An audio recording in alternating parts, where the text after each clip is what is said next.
Hi everyone, Jason Orley's chat. Just on the back end of Retail Fest, which is a big e-commerce exhibition up in Queensland last week, I had a lot of conversations with different people across the board, from small sellers, big sellers, online sellers, bricks and mortar sellers, just a vast array of different people, which was fantastic to learn from. The conference itself, I don't want to sort of go on about that because it's been and gone. So many different people that attended it for the first time this year that have got so much out of it, and just listening to that opportunity on the floor, standing on the eBay stand as a part of the eBay seller panel, was really interesting. From people that are pushing themselves into that area to sell on eBay and to move into other marketplaces, so becoming omni-channel, through to people that are a bit cautious about where they want to be as well. So this video is not about Retail Fest, it was more just an intro. This is a quick ease back for me to get back into YouTube. As a lot of you know, I haven't really been around a lot. There's been some personal things happening in my life that I've been dealing with. Nothing bad, just things I need to take care of. But I really want to be back out there. I had a huge opportunity to speak to you guys on the floor at the Retail Fest, doing some presentations with eBay in the masterclasses, and even at the Back from Burnout, so it was Mel, Back from Burnout, and Matt from the Aussie Flipper. They held an event on the Friday night in Robina, which was quite good as well. Purely resellers, which was great to see. And those conversations between those 40 people on the Friday night, the Retail Fest, have all accumulated to me feeling an obligation to come back and just have a chat to you guys from time to time and see if there's something we can do, see if we can mold it. I'm not coming back all the time, but I'll pop in every now and again and say good day. I hope that's all right with you guys. Coming back to what this video is about. This video is more about a quick ease in for me back into the YouTube side of things. A couple of the boys flew up from Melbourne, so there's Chris Furlong, so CL Furlong on YouTube, and Jonathan Chan from John the Reseller. Believe it or not, they all came up to Queensland. I flew up from Melbourne as well, so we're all Melbourne boys. And we actually got to sit down and have a chat one of the afternoons from the Retail Fest, have a bit of a break, and just talk about something that we've been talking over and over for a while, which is what makes something rare? Why is it rare? How do you identify it's rare? Some of the stories about what we've found in the marketplace, also what we look for in the marketplace, and how we keep building on that knowledge to keep an eye out for these bolos, for these be on the lookout for items that may give us a quick kick to the cash flow, and something that we can just continually cultivate and develop and learn amongst the community as well. Everybody has a passion. That's where the quickest wins will come from. Your passion gives you the opportunity to identify things quicker, smarter, and more efficiently. So enjoy the video. It's designed to sit down, between the three of us. You can play it in the background. It's unedited and just sort of goes on about the little rare scenarios that we find ourselves in and how we develop our own core knowledge of our products. Hope you get a bit out of it. If you want to see some more discussions about this or like this through a chat through the three of us or through some other members, other reseller members in the community, let us know. Drop some information below and we'll filter it out and we'll see what can be done. Enjoy the video. Hi everyone, welcome back to the channel. My name is John. I'm a full-time eBay reseller based in Melbourne. Chris, full-time eBay reseller based in Melbourne as well. Chris, I'm Jason, tag along. Also a seller and on the eBay seller panel? eBay seller panel. eBay seller panel. eBay seller panel. Yes. Chris, for what do you... 2 years. For 2 years. Yeah. Chris, what do you sell? I sell everything, but I also, in the last 12 weeks, have started to do clothing, men's clothing more so, and I've actually moved up to number 7 in Australia. So it's, I could say I'm probably... Number 7? Yeah. So where do you find that? In the listing quality report tool. Yeah, okay. That's the one. I got to learn from you. I don't look at any of the reports, mate. I look at the sales amount, the ASP, what I sell, what profit I'm making through my own, and I'm good to go. No, well, that's I haven't usually looked at it before that, but then I'm like, okay, I'm doing it so much. I'm like, I should probably check. And I went from 9 to 7 in 2 weeks. But I got to, Jesus. I think I got to 7 in 12 weeks. So when you put in the work, it's worth it. Do you monitor yours? Where do you rank? Not really. Every so often. Okay, and what do you sell across how many stores? 6 stores. Baby clothes, toys. How do you manage 6 stores? You just log in and out, just have a feeling for it. So, toys? Toys, action figures, dolls, baby clothes. What's your best category? Toys. Are they rare? Depends. Okay. We will talk about that. What do you sell?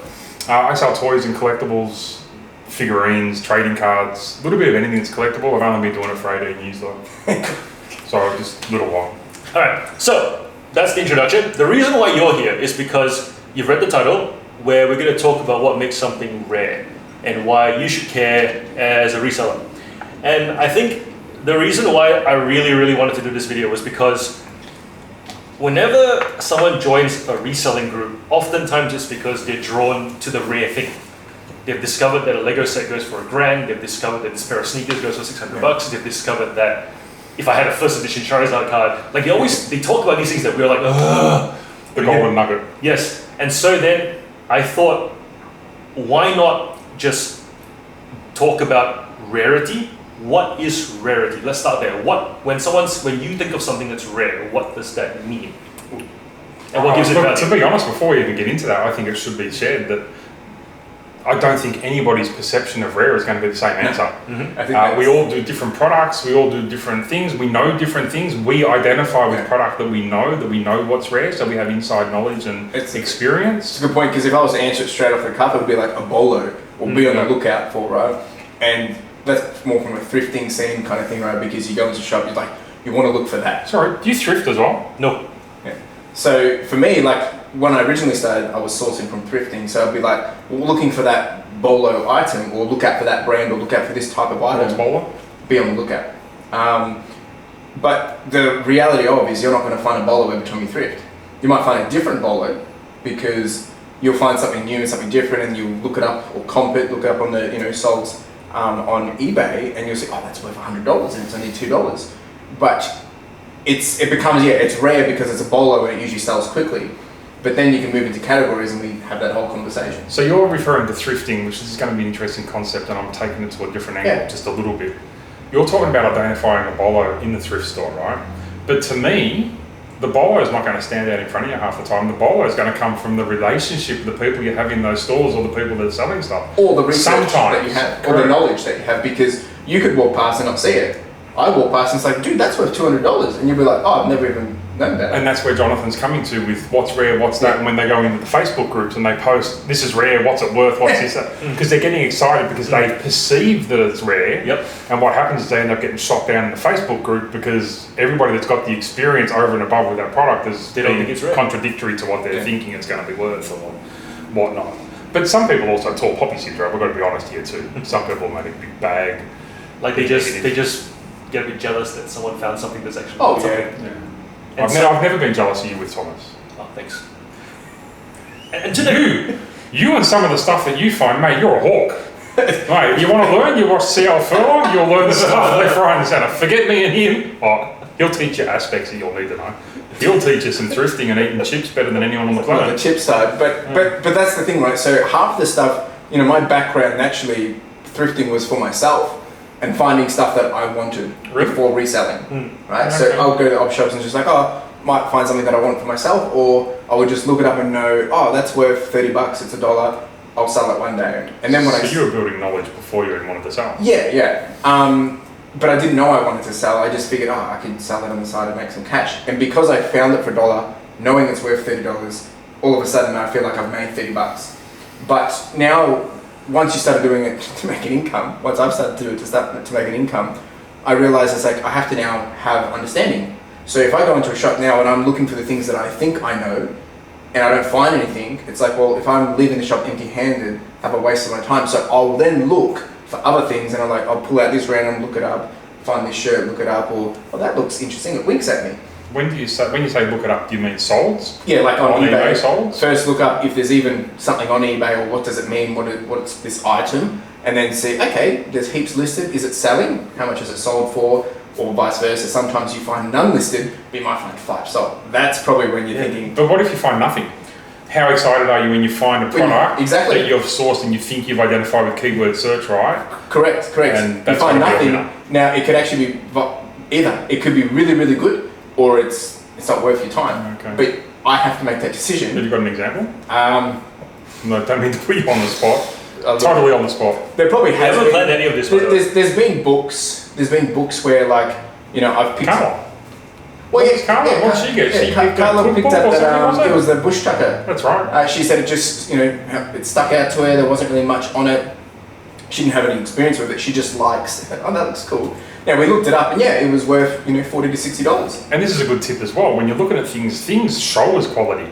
You walk through a premises and you can look at a book sometimes, and the imagery within the book, or the binding, or the case, or the finish of their hardcover can sometimes stand out, or the glossiness of the paper, the thickness of the paper can sometimes give you because that defines, it might be rarer because that is, like for instance, folio books are usually a certain, like their thickness, their certain colour and a style, so they would stand out in a crowd. Therefore, it might mean that's from a certain era, or like I can tell what a vintage book is from just looking from the from the dust cover or lack of dust cover, because it's got that weird jacket on it.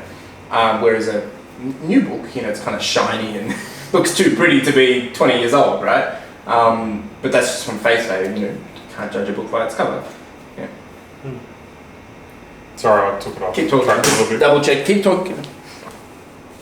We're still recording? Yeah, we're still recording. 100% making sure. This is also the first time we're doing this kind of recording, so we're They're not going to see this. You're editing it. Are we? You edit it. I don't want to edit it. We don't have to. I'm single. I'm sorry if you listen to this banter, but bad luck. I'm single take. You guys know I'm single take, so this is staying single take on this channel anyways. Wish you told me that before the start. Oh. This is staying a single take on the channel. Bit late now, but that's okay. We're all good. Well, so I think one of the times when I was thinking about rare, I was like, I never liked people talking about rare items based on perception, because I've always liked to understand rarity. Here's an example. When I found out that Chris does Star Wars Lego, and I told him that I picked up a bunch of Lego with a Gungan sub in it, and he was like, "Oh, that's worth a lot of money." And I was like, "Yeah, I know, because it's the only set that has Queen Amidala in it," and that makes sense to me because it's a quantity thing. But what's funny is I didn't know that's why it's worth a lot of money. Oh, really? So he just knew it was worth a lot of money. That's my point. Like, there are people who know that a set is rare. You knew it because of the item was worth something. Correct. He knew because of the Yes, condition. because I've sold the way box, just the box, for $60. Yep. And so when boxes freak me out, mate. I've sold sealed boxes of things that they just want the box. Sorry, product's worth nothing, but the box is worth more. But the thing is, like before. And that's the thing, like the number of new resellers who jump on an item without that understanding frustrates me, because I need that understanding before I double down and put effort into it. I'm not a thrifter. I think thrifting is inefficient. So therefore, someone like me, for me to get onto a product, I need to know exactly why. Because you source in bulk, don't you? So another example is I picked up a Lego set. I told him it was like an Orient Expedition one. I'll put a screenshot of it. And I knew it was worth something because it had an elephant. Oreo, did you say? The Orient Expedition. But it's like, it had an elephant with an articulated nose, and it was only ever in 2 sets.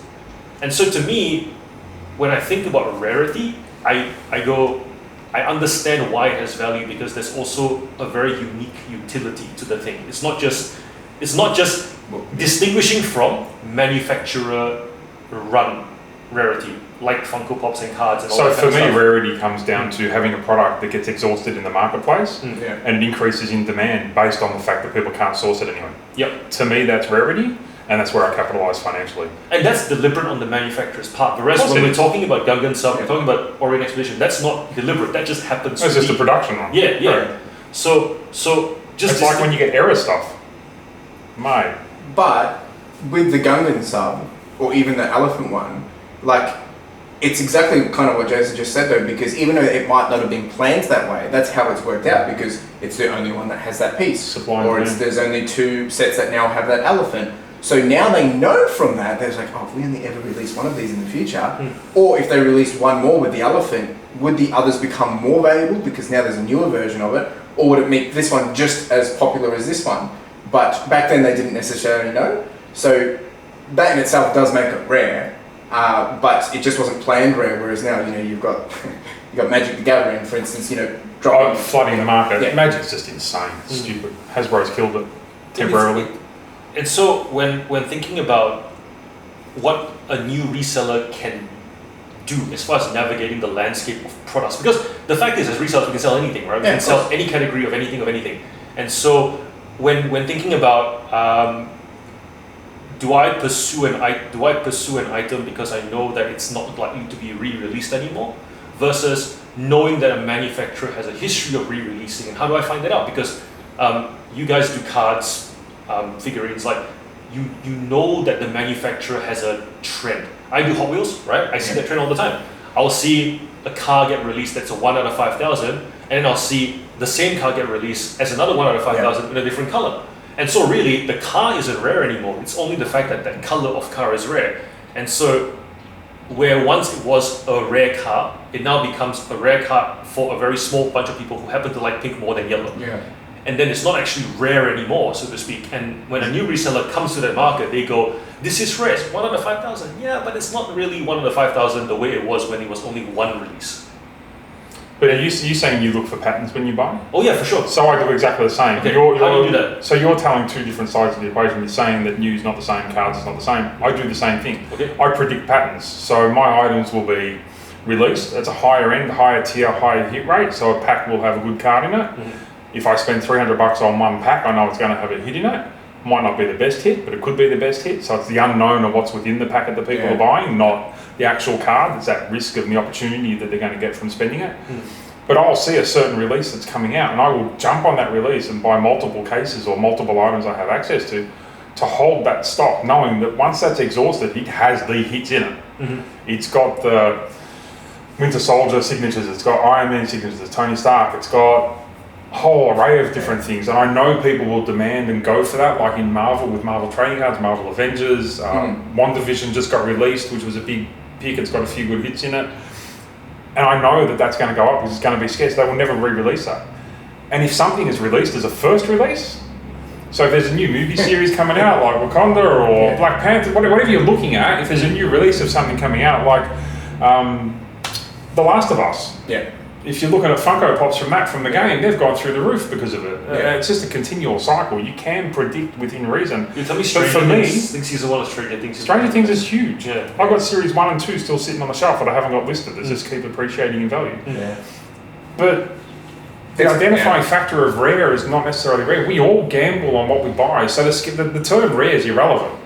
We're actually looking for what can be sold and maximize our revenue. And if it happens to be rare based on our history and knowledge of what we've built over years and layers upon layer of knowledge, which we all build up over time, we then deploy that into what we're buying. So that's almost like it's obviously gambling or taking a risk, or it's creating that opportunity, because you would probably have also stories where you've done that and it never actually came to you dump it, you do cash sales. You generally make your money back, and I buy wholesale, so it's not always new. It's not repurposed. Whereas that's really interesting, because there's so many elements to it, because you're buying rare items off direct from wholesale, right? Whereas I'm trying to find rare items while out on a lucky dip in a thrift. Yeah, but you're paying $1 for an item. I'm paying $1,000 for an item. Correct. But sorry, I don't pay $1,000, but I'm giving a but you've probably got a higher chance ratio of, like, if I hold this for a year, I'm going to double my money.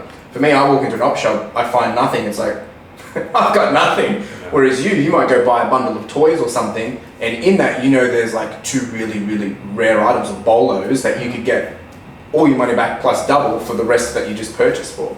So then right there we've got this stream of different branches of how this can all come to life. And then there's the whole element of what we don't know in terms of, someone just decides, someone dies. All of a sudden their thing goes up in value. It's now rare because they're never going to do anything like that again, and there was only one of them or whatever, but it's only now popular because that person died. So the person from Fringe and the new John Wick movie, I forget his name, sorry, anyway, he's out of it.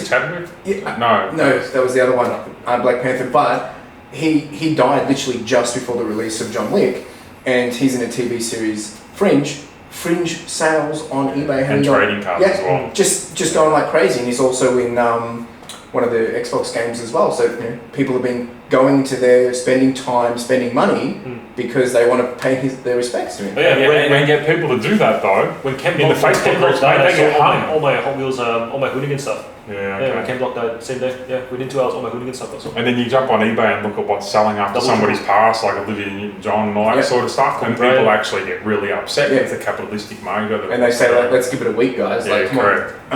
But then again, does that make it rare? No, it's just reliving history and people wanting to have exactly. that. But now after 6 months, it probably would be, because all of a sudden the market's been flooded, taken. So now if someone was to pull something out from their closet and think, oh wow, everyone's gone through that experience. Now if you find something new again, they're going to be like, that's rare now because it's all just been taken away, the demands, you know. So I've got people to buy some of my products with people that know they're older, and they will buy items on the wait list for it. Yeah. Like knowing that people are near the end. It's yeah, I mean, it's investment, it's business, but I don't do that. Yeah. Didn't say you did. Didn't say you said I did, but I don't do that. So I think we've kind of given our thoughts on rare. What's your idea, perspective of rare? I started with a horn made out of, an elephant's trunk is rare, but if no one wants it, it's going to value, right? So it's the whole, how often does it come by versus how often do people actually want it, and do those things meet? And I think eBay is a great platform where those things meet. Where when I was doing international sales, and I would sell a common toy to someone in the States where the toy came from, and they would say, I've been looking for this for a long time, and I'd go, but it's common. And then they say, you don't understand, when we're in the States, things turn over really quickly. I refresh Amazon, it's in stock. I refresh it, a few seconds later, it's out of stock. I refresh it, it's in stock, it's out of stock. And it's just, I can't buy it. I just cannot buy it. And so eventually, instead of paying $10 free ship because I'm a Prime member, I pay $10 plus $29 to get it from Australia because bucket is too hard. And so there's a sense of like, that's rarity from that person's perception as well. And that's another thing I think a lot of new resellers don't appreciate, the geographical aspect of rarity, where the item could be a very common item where you are, but in Japan they can't get it. And I think you guys do international as well. So do you have any other stories? Do you have any stories of that experience? Well, I've recently discovered selling more jeans that there's a big, population of people who collect jeans. Oh, really? Which is really weird, but each to their own. But there was another one that I stumbled upon, and this was in an op shop. Here's a good BOLO example, and it was they were called flathead jeans, and I picked them up. They looked really good quality, really early days. This is only probably like 6 weeks ago, and took them home. They were $5 all pairs of jeans on the rack, and I got 3 pairs of them, different collabs. They basically collab with other places around the world like Japan, Canada, and they create these limited run jeans. And there was like only 150 of them made, all numbered. And when they were released, there were like 600 of them released. This is back in like 2004. I went for this big, deep dive. Anyway, so I looked on eBay, couldn't really find much, being so old and so scarce. I found others sold for 250 USD. So I put mine up for 200, and someone made an offer of $150. Postage was however much they had to pay fees, and it went to Japan. And I'm just thinking, what? Right, so there's a good example, because locally in Australia, it's probably not really a big thing unless you've been in Japan, unless you've known about that brand or been in US and Canada. But then again, how did they end up in an op shop, literally 15 minutes from my house in a little small town, 60k from Melbourne, right? And there was 3 pairs. Jeez. Right, so someone's obviously, I would assume a deceased estate or something, and they've just dumped the jeans because they look in immaculate condition. Wow. So again, like if I hadn't got international shipping on, I don't know if I would have ever sold them again, because the unique basis of that would have been 150 people, maybe 300 people that were actually interested in that. There's a small niche market of that in forums from like 2010, 2005, Insane. Talking about it. Insane. But I would never know that if I didn't just quickly look them up and think, they look good quality, like they look different. That's your education though. You're looking for things and identifying exactly. Quality. And if I hadn't been doing jeans, 5 weeks leading up to that, I wouldn't even look at that rack. Bizarre, but now it's like, of course, every time I go back there, I'm thinking, am I going to find another pair? You always want the next hit though. It's just exactly. Exactly. But forget the money. But that's a prime example of it. 100% prime example. So I do international, but mine's a little bit skewed. But as I was saying before, I buy based on the fact that items may become rare. Yeah. So because a lot of my cards are from the US, when you say may become rare, what you're really saying is exhausted in the marketplace. Exhausted meaning that scarcity. They can no longer buy, in order to buy new. They can't buy retail. They need to go to a second-hand market. They need to go to an on-selling platform. Cool. And a lot of the items I deal with are flipped, heavily bought and flipped. So people will buy with the opportunity to bury it and wait for it to come out and make more money. Yep. I wait for it, I price it and wait for the price to go up. Yep. don't kill me, but I'll price to a point where I'm happy with, where I think the market's going to go, and I just wait for it to hit that. So the thing is I'll have a product that just runs out in the States very quickly. It's low quantity demand here, or low quantity released in Australia. Not heavily in demand here, heavily in demand in the US, sells out over there, people will source from me. And they'll pay 50 to 100% more than what the Australian market will, and I'm happy to sell overseas to send it back there because I get GST claim. I don't have to pay and remit the GST, which I love. People just get across it, not tax advice. But it's just a different market, and the process in selling something expensive overseas I find so much easier because at a higher level priced item, these people that are willing to pay that market price, they're legit people, like legit players. Genuine questions, feedback that they love, things are packaged right and sent right. Thanks for looking after me. Thanks for making sure I left quickly. Feedback in their foreign language as well. Like, oh, it's the best. Oh, it's just insane. The more you do, the best. And they come back. So a lot of my internationals are repeat buyers. And you look after them too. If they hit you up and go, mate, I had a guy buy something that I didn't want to sell, I double priced it. Just did not want to sell it, and he bought it full price because he wanted it. It was a trading card set. I had no interest in selling. Sends me a message and goes, thanks, got it, great. I go, mate, just send me a message next time, I'll look after you with whatever I can. I go, I'm not promising you anything. I'm not going to give you anything stupid and drop my pants. But if I can look after you, I really appreciate the way you conducted yourself, and I'll do whatever I can to help you. No drama in the world, come back to me. And on eBay still.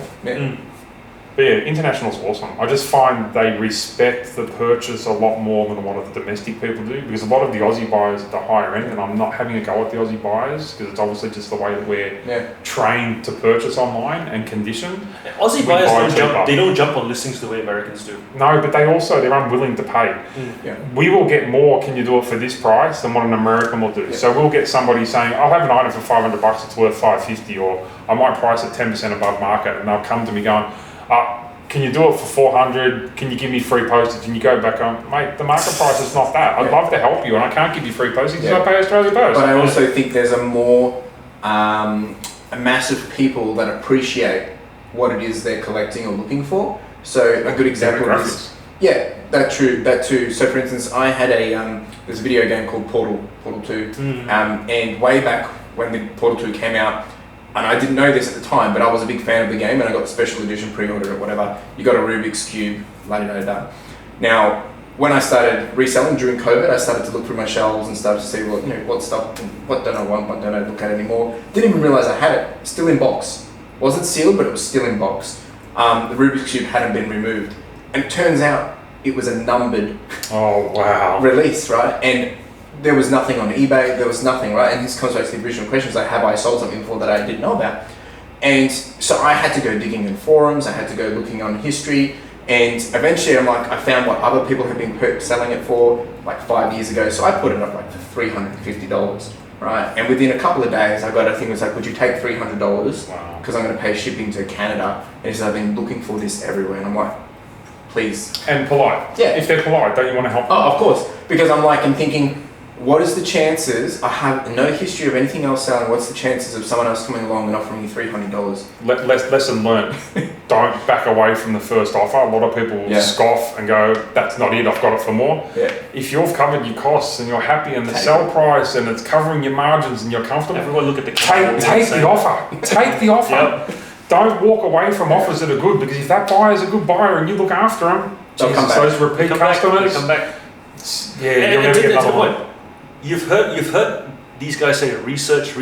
Go to forums, go to Reddits, go to YouTube. Just troll and dig. Like, I remember picking up a bulk load of toys. So I sell Pixar cars, right? You know those cars with the face of Lightning McQueen and all them.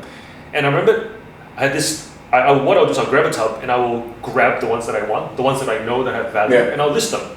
And I'll just generally combine my tubs until eventually, when I've got time, I'll just start working through them. There was a little like Honda Civic Japanese fan, like when in Cars 2 there's like the international races, like Japan and Spain and all that. And I was just like, I don't know this character, I'm just guessing it's a random car. And then I started Googling, right? And the only image I could find of this character was him in the back. So you know those like box sets with the plastic in the front? And they've got like a staggered display. So there's like 4 cars in the front, 4 in the back. They got like a little step. And it's like, it was just in the back corner and it's like in the shadows.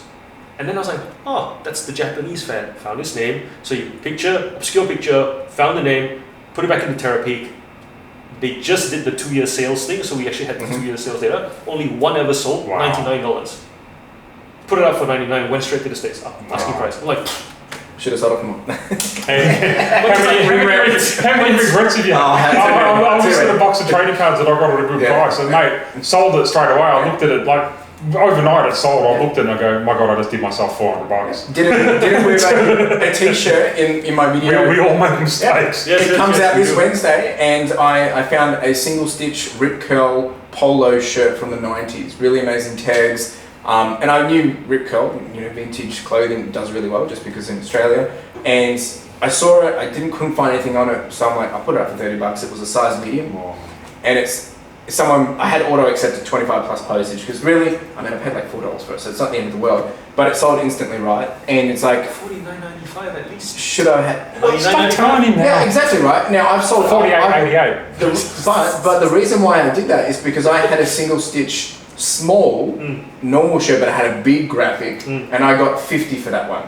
This was not like that, and it had just buttons and it had really small, so I'm thinking it's medium, I'll go a little lower. But then again, to your point, I've made my money, all that jazz, but it's like thinking, should I have gone higher, because you can't find anything else on it.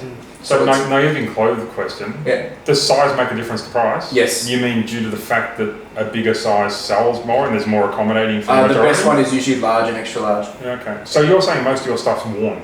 People don't collect it, they wear it.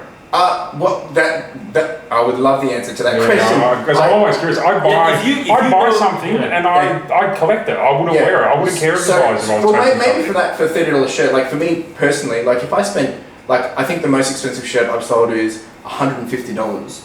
Now I'm thinking, if I spent $150 on a shirt, me personally, I wouldn't want to wear it, because it's like I've just spent $150 on it. But I've had conversations with like my supplier and other people where people will spend $300, $400 for a shirt to flex it, to wear it. It's like kicks. People wear $1,000 shoes. Exactly. So these are $280. They were my favorite. I can't afford that. They were my favorite sneaker when I was in year 12. And then the price kept going up to $300, $400 resale market, and then to the point of being rare, right? Because this was LeBron's Olympic color when he played his first Olympics, and then they reissued it just in time for last Christmas. So should I buy some kicks? Because I met the guy yesterday from Sydney that does kicks. So we can go and buy some good shoes. I wear shoes, right? I've never kept shoes in boxes, never. But I've always bought shoes at a good enough price that I can always sell them again and get my money back. Yeah, but it wouldn't be a way to make a living. Yeah. Because I'm not that kind of person. And to that point, if you're not the kind of person to sell the stuff that you're wanting to wear, I guess don't get into that category. You're just not going to make any money. You're just going to end up being an expensive shopper. But because there's things that I'll buy. Just enjoy wearing it. Yeah. There's things that I will buy to sit on a shelf to make my lifestyle feel good. Flex. And I've done it with Lego. I do it with toys. Exactly. I've got anyone watching my YouTube, when I talk, you can see my back wall, all the things that I've collected. Now and your running medals. They're things that I enjoy or are part of my childhood and nostalgia hits, right? But I've got Game Boys, I've got Pokemon games and stuff. I'm not playing them. Now, in the long run, I know they're going to go up in value. So it's only going to do better for me if I ever have to liquidate, because they'll be worth more. But they also make me feel good, because the chances of me finding that, again, at a really cheap price is really, really low. So it works in both ways. But again, if I went out and spent $500 on shoes, I'll spend $250 on running shoes, because I need good shoes to go running in, because I'm doing multiple miles, right? It's like if you're sleeping on a bed, you don't want to spend $10 on your bed, because you're going to get stuff back pretty quick. You'd be happy to splash a bit of cash because you want to be looking after yourself. It makes sense. But, to splash, I'm, kind of a bit of an oxymoron here. Here I've spent $1,000 on Pokemon games and Game Boy Advance all at once to have them sit on a shelf. But I have enough confidence to know that I'm comfortable with that, because I'm never going to find it again. And 5 years' time, it's probably going to be worth a lot more than that anyway. It sort of brings me to a question. So when you're doing your pick, obviously turn and stock turn is important to you in the reseller side, and it's quick flips are good for you, because it keeps your cash flow flowing, which is your paradigm is cash flow. Do you hold a percentage of your pick sometimes for a rainy day? Do you do any of that? I do that significantly in the wholesale side of things, but I'm curious if you do as a reseller. there's been times where I've done it by accident because I've been lazy and I haven't like gone for it. Like I've picked out the stuff that I think I know that, so I'm going to sell that now. Yeah. And then the other stuff is like, oh, I'll get to that later. And I've actually come back and then done the extra 20 minutes of research and realised this thing's worth a lot. So cover your cost on the things you identify as worth it and cover your pick cost, and then the rest you're just happy to drain through? Correct. And I think I've got more comfortable with that as I've progressed. Like now doing clothing, I've started to realise that, because clothing's not all exactly the same. You're going to have multiple sizes, different styles and colours and patterns. So I have to realise, I know these ones, they're going to be like the ones that will get me $40 a piece. These ones, I might have to be happy to sell at $20, right? And then you might have a really rare shirt in there which has a nice graphic on or something on it. And I know, well, I'll probably get $200 for that or something, right? So, but in terms of holding, I've probably done that more with Lego.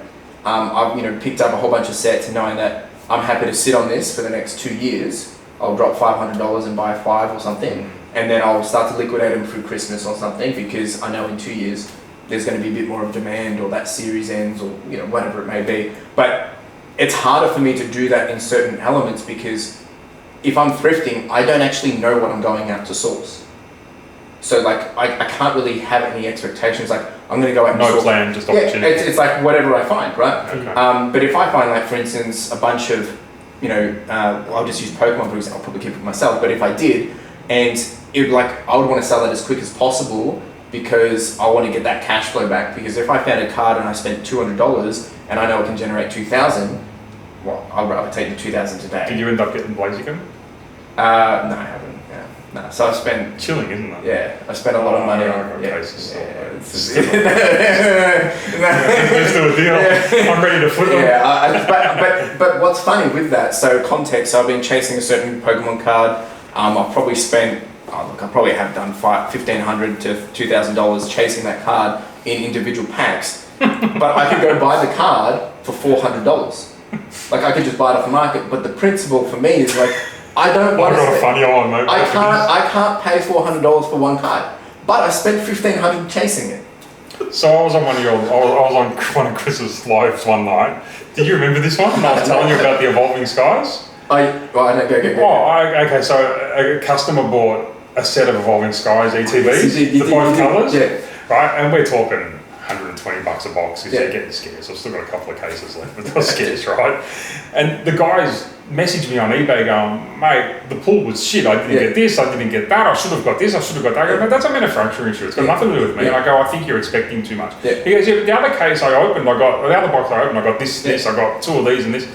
Mate, they're random packs. The ETBs do not guarantee anything at all. He goes, yeah, but the code cards were wrong. They were black, they were white, they didn't have the right thing. I go, look, I really appreciate what you're saying. I go, mate, I've got the box that it came from. I go, I've got another case. Let me go and crack that same case and open it, and I'll open an ETB and I'll send you the pictures of the cards. I'll check what's in it, make sure they're clean. It's not like a production run, it's not an issue, it's not this. I crack the 10 packs come in, so 10 packs come in an ETB, an Elite Trainer box. I crack it. For those of you who don't know, we're talking Pokemon cards, and we're talking like the boxes that those booster packs come in, and he's opening them. Yeah, so I'm just opening. So I open one of the ETBs, I crack it, open the 10 cards, flick through. Shit! The best card from Evolving Skies, sold it for $1,200 the next day, and this guy's complaining that he got another. I wanted to keep them, and that stuff listed high, wait for the person to come along. Somebody in Canada, another international star, $1,200 buys it on the spot, like overnight. No questions, no nothing, just click. Going for $1,000 in the US, just bought it. And I rang the guy that said there was shit cards in it, and I've basically gone, mate, I'm not telling you what I pulled, but you can't be more wrong. And that was it. That's it. Best story I've ever had. Just trying to prove a point to a customer that was alright, and I pulled the best card and made a shitload of money from it. I was saying to Chris, I told me, didn't I? but that's the thing with rarity. Like I was saying to Chris that I don't do retail arbitrage at all. And retail arbitrage just means you go into a shop, you buy something at retail or clearance, and then you sell it back on eBay because someone else somewhere can't get it at retail, so they'll pay more on eBay to get it to where they are. And I was buying Hot Wheels brand new for a while, and then you get a little bit of a premium, but then I gave up. And then we happened to go to Mansfield, and there's like a K-Hub. K-Hub is like Kmart, but for like rural. So it's smaller. It's like, we're thinking, if the toy section is 9 aisles long, and K-Hub is like half an aisle. And they happened to have these Auto World diecast cards. And Kmart at that point didn't even stock them anymore. Like it was not available online. It says if it's in the store, you can pick one up. If not, then whatever, right? And the first one that was literally in front of me as I walk in was a completely silver with white wheels, like a ZL1 Camaro. And I was like, I've never seen this color before. I start Googling it, I'm like, I recognize the white wheels, but I didn't realize that the silver was unpainted, and therefore it's what they call ultra raw. And ultra raw is thing. And I remember when I unboxed NBA cards, I got sick of the process. I bought 2 crates. I got sick of the process by halfway through. I was like, screw it, I'm not even going to look for errors anymore because I can't. My eyes were glazing over, and I didn't want to touch the cards anymore. And then I just threw them all. I just put them nicely away in nice little boxes because I knew we would keep them nice. And then, just not sponsored. No, still talking. And then so this and then this year, I happened to pull the boxes out, and I was like, oh, that was Luka Doncic and Trae Young's rookie year. We've spoken about trading cards with you before, Pastor, haven't we? Yeah, that was the year that I unboxed. Completely forgot about it because I hated the process of unboxing things and unsheathing all the different packs so much. Yeah. And so, yes, now I'm sitting on about 50 Luka Doncic rookie cards, about 20 Trae Young rookie cards that we're going to send to get graded. Yeah. But was it a manufactured process? No. No, it wasn't. And so, yeah, so can you guys comment on that? Like, when a new reseller comes to the market thinking, yeah, I'm going to be that next guy to, Well, trading cards is heavily done with that because since COVID, people are just buying sealed product and holding. And it's ruined the resale price. Like you can't even get an RRP price for an item at the moment with certain products. Like it's just insane. But I think, again, to your point, to manufacture that position, so like unless you know the domain, like Pokemon cards, and if we take that out of the picture because it's a bit of a special consideration, there's other consideration of, we think about action figures. Action figures are quite similar, there's certain styles, or there was those, I forget what that, they were like kids' toys and you could squish them, Jiu-Jitsus or something, and there was a whole bunch of them, but there was only, like for instance, every Kmart would only get one of one type, and all the others were normal. So it wasn't necessarily rare, but there was only less of them.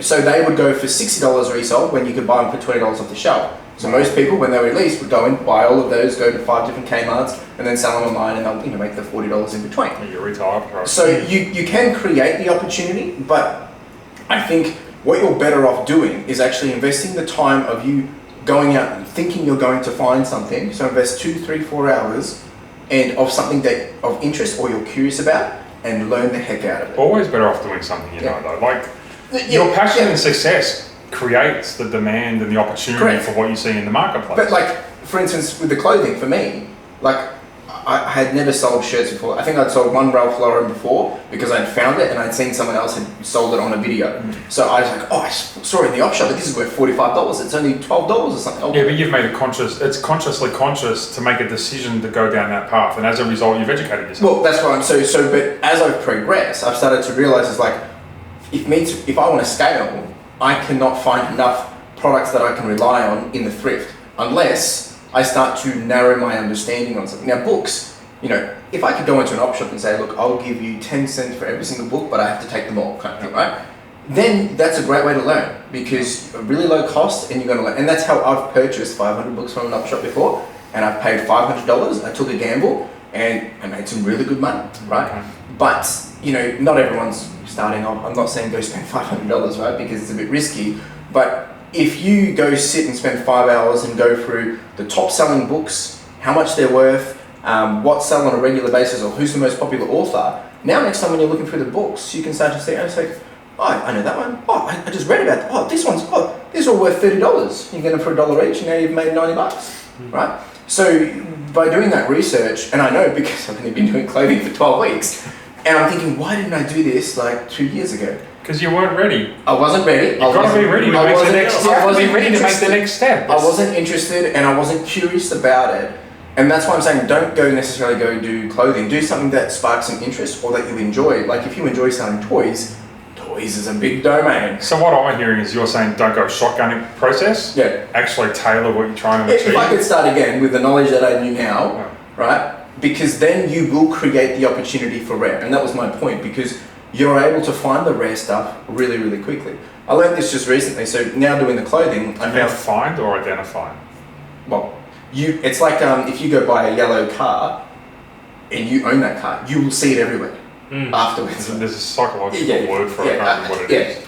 Yeah, there is. And it's the same thing now that I know about it. All of a sudden, oh, I know that, right? And so I found a ruffler and polo, just one of your standard polos, a couple of buttons, had some cool emblems and stripes and stuff on it, and I'm like, that's unique. I'll get it. It's $4, whatever. Now you never wear it, but you bought it. No. I got it. It was only $4. He doesn't wear it. This is only like a couple of weeks ago, and I knew that there's a huge, big following and chase after that. Now I put it up based on what I thought was the right keyword and stuff. Had it sitting for 45, thinking I think this is worth 45. Someone came in, lowballed me 15 plus postage.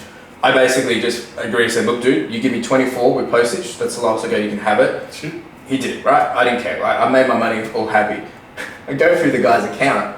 He's selling polos at 80, 90. So he's a reseller, right? Now he probably knows exactly what it is, right? And he knows that I've done it wrong, which it's fair game, right? Because I haven't done the research. But I'm going to make my, $15 profit or $12 profit, and he'll probably go make his $30 profit. But at the end of the day, we're all happy.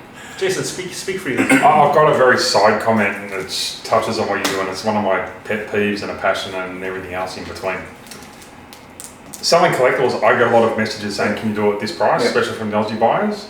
Just a word of advice, it's not hard to set up a second account to buy from a second account. There is nothing worse than somebody pitching a price of a product and wanting it at a discounted rate, and you look at them selling exactly the same product at double the price. The seller's not going to sell it to you at the price you're asking. Try and bolster your option of try and bolster the opportunity of getting that product at the price you want, and send it from a totally separate account. Just a side comment. Sorry, I had one yesterday. I got a guy that's selling a $1,000 trading card box.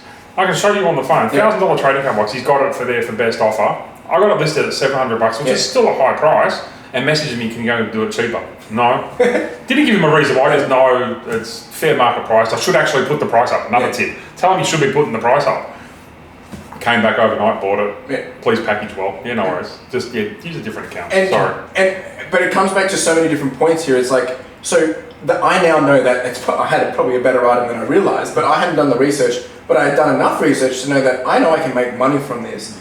But it just goes to show, if you spend the additional knowledge time, like to accumulate the knowledge, you can now turn a $24 item, plus he paid postage, so he spent $30 basically, right? And he's going to still go make a nice profit out of it. Did you follow how much he sold it for? No, well, this was only in the last couple of weeks, so I haven't seen it since. But who knows? Maybe he has a direct buyer that he can go sell it to, or a collector. He might even be a collector for it, right? But I just found it funny that he obviously knows what he's doing, and I think we need to be okay with that, because again, cash flow. Like, I come to that point. It's a bit different if I had paid $40 for it, thinking I can get 80, and he's offering me 24.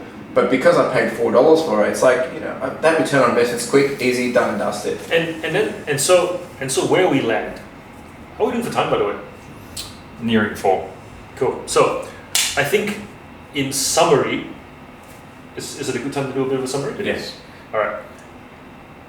If you're a new reseller, or if you're starting out and you get excited, right? You watch videos of people sourcing gold nuggets. It is normal for you to feel like that's what you should be chasing, because that is the intention of the video that you are watching. Yes. But as you can see, for us, like we don't make a living off these golden nuggets. Like it's as nice to have for us as it is for you. It comes down to fundamentally doing all this research and actually understanding the categories, so that you have a baseline understanding of what things are worth, and understanding the volume of demand that you get for that category. Then the gold nugget really starts to stick out, and then you start to see it. And then when you can find all these items regularly, from the bread and butter all the way to the rare stuff comes quite regularly as well. You'd be surprised how much rare stuff you'd find. And can I say that's a fair comment? Yeah, because you create the opportunity, you create the ability to identify and to find. Because again, Pokemon's a little different, because you're selling to people that are probably basing it off, oh yeah, it's a hit rate, you know, kind of thing. So they're gambling themselves, right? Thinking if I spend $1,000, I might get the $1,500 cut. And they get nothing. Yeah, and they get nothing, right? So, but for us, we actually have a better opportunity. I shouldn't laugh. It's not funny. Yeah, I know. I've been there, but like, so like, you know, once you educate yourself, now, as you said, all of a sudden you can now start to find, you know, the yellow car all the time. So it's like the best thing that you can do for yourself, right? And rather than, like, I've got people asking me to, and no offense to the person, because if you are hearing this, they ask me, like, can you show me the books, like the detailed of the version of the books that you're selling? And I said, well, look, I can. I'm not going to, because I don't really want to spend much time. That's gold that you've spent years developing. Well, yes and no. That's not really my point. The point is like the actual chances of you now finding that book again, like, is so low, right? And because it's probably a book that I didn't even know I was looking for. I've just seen it, looked it up on this phone, I'm like, oh, that's a lot. But it was only a $30 set, right? And I picked it up for a couple of dollars, so I've sold it. But, you know, it wasn't anything BOLO. It wasn't a $300 book set. And I think that's what we need to be mindful of, is like, a lot of the time, I'm the blind leading the blind. I'll find stuff. I think that's a great point. So yeah. Something I take from that specifically is something that probably we haven't articulated. Even before we started this, we didn't articulate it. For me personally, everything I've learned. Yeah, exactly. Nobody held my hand. Nobody taught me. I've had to go and use and draw on resources to develop my own skill. But I've been developing them for 35 years. So we're not talking overnight. I ordered my first lot of boxes from overseas via fax, right? Don't laugh. So I ordered by fax, but that's knowledge I've been building on for 30 years. And what you're saying is it's knowledge you've built, it's knowledge you've built. And I think that's one of the things I struggle with. Like, I'm in the Facebook group, I moderate the sellers one, right? So I don't mean to plug it, so I apologise. But no, plug it. People will talk about something they find, seek knowledge, which is something we're alluding to, seek knowledge to get an understanding of how they find the supplier or the nugget product. But that's such a shielded process, because sometimes we don't even know how to answer it, because we've just got that, like I was saying before, we've got a layer upon layer upon layer of knowledge that just is ingrained in us over time, that we've invested our own personal time to build on. Correct. And so do you guys. You guys build on that knowledge. Some of the people I speak to in the groups, my gosh, some of the fashion gurus, some of the parts gurus, some of the beauty gurus, mate, I listen to the way they talk, I fall off my chair half the time. And I don't know how I can contribute to the conversation and help them, because they know so much. Yeah. Which is why it's tailored around the operational component, which is why I love your stuff. Yeah. It's operational and cash flow stuff, and you do similar with how to bolster the business on eBay. It's, the knowledge is separate to the process, and the knowledge is almost intellectual property that we've developed over time, and it's really hard to pick our brains to get that. We can do our best to share it and give them the positive kudos on how to move in the right direction, but we can't take them to the water to drink that water. No. And that was my point, because, like, yes, it's a book set, $30, whether they can find it again or not. The point is like, I probably didn't even know about the book set 4 weeks or 5 weeks or 90 days before I sold it. Yeah. I've just gone in there and like, oh, I've done the research on the spot. I'm like, that's good. Now there's other ones which I know I can walk in and I can pick up and I can put in $30 any day kind of thing. And that's my knowledge, and I can now walk in and save that time. But my point is more so, it's like, if you just spend the same time that you, don't watch my video, go do the research on what are the top selling books in the last watch his video. And you will then have more knowledge than my video of what books, because it's not about what books I'm selling. It's about what books can you sell, right? It's like riding a bike. You're not going to learn it by watching someone. So this video, you'll notice a lot of sourcing videos go a bit like this. I found this thing, it was really cool. Ooh, sells this much. A string of 3 of them as a pattern, right? 3 nice things. You could find this too and make a living. That's not what we're talking about. We're here to kind of essentially debunk that, right? It doesn't, like, I move about 1,000 items every single month, sometimes 2,000 if it's a really busy month. You move, I think, several hundred a month. Items, I'm about 300. You're around. I do between 100 and 150. But yours are higher value. My ASPs are 200. There you go. On average. So it's like, they're not like, I don't do 1,000 like woo items. It's like maybe 100 of them are woo items, and then the other 900 just like normal items from that category. And that's the thing, like we're not gonna tell you how to get items, because if you want to eat Japanese food, you know how to find it. If you want to pump premium fuel, you know where to find it. If you want to go on holiday somewhere and do a particular activity, you know how to find it. Give yourself credit as a human being wanting to start a business as a reseller to go find the thing. Chase something in that category, and eventually you'll find more and more and more variants to that thing that you're chasing, and then the gold nuggets will start to come into that mix, and then before you know it, you have essentially the knowledge that we've got, and you'll be that person when you see that post of, hey guys, is this rare? How do I get it? You'll be like, no, I'm not telling you that, because you understand there's actually a real process, a very defensible process to get there. Yeah, it is. It's spot on, but it's also, you need to open yourself up to the opportunity. So a lot of people stay closed to the opportunity, so they'll stick to their guns on a certain product or a belief or a process, and they struggle to go outside of that process and open up that opportunity of what they see. You walk through the thrift. I don't resell, as I said. You can walk through a thrift shop and you could walk in the first 5 meters, go and walk out. But if you walk 7 meters, you might find that $400 pair of jeans. You might find that it's opening yourself up to the opportunity and not prejudging the negative component of what you feel may be happening. Just go for it. Go in there, do it. Jump into the opportunities you may present yourself with or be in front of. Last few years we were saying beforehand, I've become a bit more philosophical, think a bit more about what can be done and what can't be done, and look after people, help people. Yeah, that's it. That's what we're trying to do. And on a parting note, we understand why you want the rare item. We get it. It appears to sell quickly for a high amount of money and not a lot of effort. We get it. And when you're starting out, you want money to come through the door. You do. It's enticing. But what we're talking about is really about building the knowledge that feeds you every day. You know, if you want this side hustle to be a dependable thing that you can transition from the job that you hate to something that you do on your own time, if you want it to be something that you can do retired, something you can do with the kids at home, for it to be that, you have to let go of that, I must find the rare item, that FOMO, that fear of missing out. It's just learn the category as you would anything else. And you'll get there with persistence and patience, isn't it? That's it. You'll build a long-term sustainable business, which is the whole process of what we want to do in our core functions. Not a spiked opportunity where you'll do $100 a year and 20 cents a year, $50 a year and 20 cents a year. You want consistency in your selling platform and your cash flow that you talk about, and just keep it going. Nobody gets rich quick. And that's what the premise could be similar to it. Like, if you're liking it to people wanting to get financially rich quick, it's a similar process to getting that BOLO, getting the high expensive turn. Be grateful when you find it. Be grateful when the opportunity presents itself and you get that one item, but never disrespect your core component of your business. That's it. Never. And the people you get to know along the way. I value these guys, so it's good. Appreciate you. Likewise. Likewise.